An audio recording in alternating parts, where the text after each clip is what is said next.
राधे राधे दोस्तों, भगवान की माया का चमत्कार। एक सेठ जी श्री कृष्ण जी के भक्त थे। निरंतर उनका जाप करते थे। वो रोज स्वादिष्ट पकवान बनाकर श्री कृष्ण जी के मंदिर के लिए निकलते थे, पर रास्ते में ही उसे नींद आ जाती थी और उसके पकवान चोरी हो जाते। वह बहुत दुखी होता और कान्हा जी से शिकायत करते हुए कहता, हे कान्हा, ऐसा मेरे साथ क्यों होता है? मैं आपको भोग क्यों नहीं लगा पाता हूं?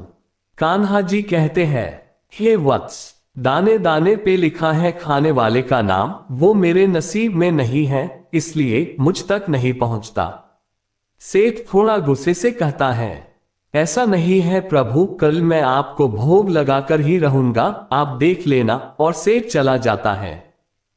दूसरे दिन सेठ सुबह सुबह जल्दी नहा धोकर तैयार हो जाता है और अपनी पत्नी से 4 डब्बे भर बया बया स्वादिष्ट पकवान बनाता है और उसे लेकर मंदिर के लिए निकल पड़ता है। और रास्ते भर सोचता है, आज जो भी हो जाए सोऊंगा नहीं, कान्हा को भोग लगाकर रहूंगा।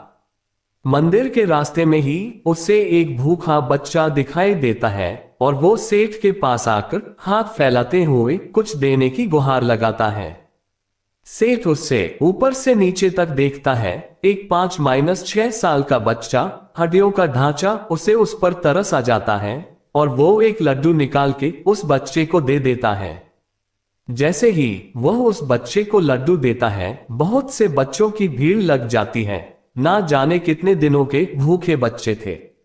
सेठ को उन पर करुणा आ जाती है, उन सब को पकवान बांटने लगता है। देखते ही देखते वो सारे पकवान बांट देता है। फिर उसे याद आता है, आज तो मैंने कृष्णा को भोग लगाने का वादा किया था, पर मंदिर पहुंचने से पहले ही मैंने भोग खत्म कर दिया। अधूरा सा मन लेकर वह मंदिर पहुंच जाता है और कान्हा की मूर्ति के सामने हाथ जोड़कर बैठ जाता है। कान्हा जी प्रकट होते हैं और सेठ को कहते हैं, लाओ जल्दी लाओ मेरा भोग, मुझे बहुत भूख लगी है, मुझे पकवान खिलाओ। सेठ सारा क्रम कान्हा को बता देता है।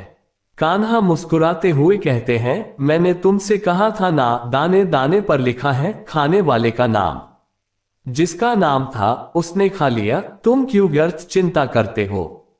सेठ कहता है, प्रभु मैंने बड़े अहंकार से कहा था आज आपको भोग लगाऊंगा, पर मुझे उन बच्चों की दशा देखी नहीं गई और मैं सब भूल गया। कान्हा फिर मुस्कुराते हुए कहते हैं, चलो आओ मेरे साथ। और वो सेठ को उन बच्चों के पास ले जाते हैं जहां सेठ ने उन्हें खाना खिलाया था और सेठ से कहते हैं, जरा देखो कुछ नजर आ रहा है। सेठ की आंखों से आंसुओं का सैलाब बहने लगता है।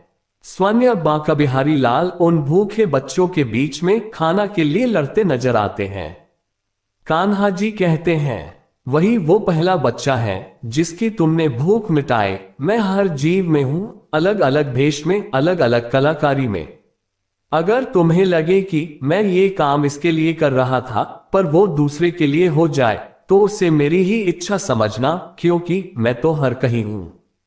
बस दाने नसीब की जगह से खाता हूं। जिस जिस जगह नसीब का दाना हो वहां पहुंच जाता हूं। फिर इसको तुम तो क्या कोई भी नहीं रोक सकता, क्योंकि नसीब का दाना नसीब वाले तक कैसे भी पहुंच जाता है, चाहे तुम उसे देना चाहो या ना देना चाहो। अगर उसके नसीब का है तो उसे प्राप्त जरूर होगा। सेठ कान्हा के चरणों में गिर पड़ा और कहता है, आपकी माया आप ही जाने। प्रभु मुस्कुराते हैं और कहते हैं, कल मेरा भोग मुझे ही देना, दूसरों को नहीं। प्रभु और भक्त हंसने लगते हैं।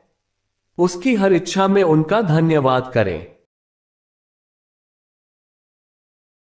तो दोस्तों, भगवान के चमत्कार की आपको कैसी लगी हमें कमेंट बॉक्स में लिखकर जरूर बताएं। और अगर आप हमारे चैनल पर नए हो तो चैनल को सब्सक्राइब अवश्य कर ले और वीडियो को अपने दोस्तों व परिवार वालों को भी जरूर शेयर करें। और आज की हमारी यह वीडियो देखने के लिए आपका दिल से बहुत बहुत धन्यवाद। बोलो जय श्री कृष्णा, राधे राधे।